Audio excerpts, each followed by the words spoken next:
Gumanda na ang panahon at saktong long weekend pa kaya balik City of Pines ang mas maraming turista. Mula sa Baguio City, may ulat on the spot si EJ Gomez. EJ? Rafi, makalipas nga ang mahabang pag-uulan, long weekend naman. Kaya naman dito sa Baguio City, marami na ang mga kapuso nating bakasyonista. Bukas ang iba't ibang atraksyon dito sa City of Pines para sa mga turista na pakay daw na talagang ma-feel ang malamig na Baguio weather. Ngayong sumisilip na ang araw dito sa City of Pines, sinusulit ng mga bakasyonista ang pamamasyal. Perfect daw ang ganitong weather na kahit medyo umaaraw ay talagang malamig pa rin ang simoy ng hangin. May iba na kahapon pa lang ay nasa Baguio na. Gaya na lang ng magkasintahang sina Benedictine at Pearl na bumiyahe pa mula Taguig at Cavite. Special daw ang pagbisita nila sa Baguio ngayong long weekend.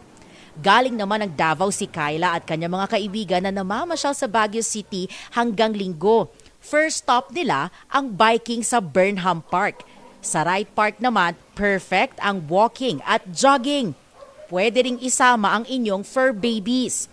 Meron ding horseback riding at picture taking sa giant at cool na St. Bernard dogs.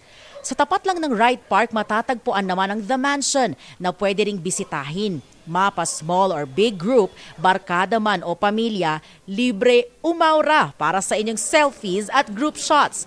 Narito ang pahayag ng aming mga nakausap. Baguio po kasi, dito po yung place na sinagot niyo po ako.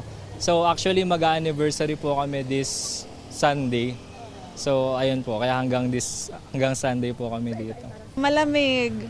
Ang sarap po nung hangin. Enjoy po kasi po kasama ko po yung jowa ko po. And mag-celebrate po kami ng first anniversary po namin. Nakaka-excite siya kasi first time namin dito and maganda siya na experience. Kaya po kami nagbagyo kasi mainit po sa Davao ngayon.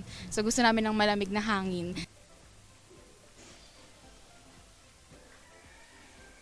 Naglalaro sa 18 to 20 degrees Celsius ang temperatura dito no sa Baguio City. At sa nakalipas na 20 minutes umulan na naman. Pero ang weather kasi dito no, Rafi, aaraw tapos pag umaraw saglitan pero tirik na tirik ang araw at pag umulan naman talagang buhos. Kaya naman yung mga kapuso nating bakasyonista ay kanya-kanyang bitbit ng payong at pagtila ng ulan bago bumalik sa kanilang pamamasyal. Rafi?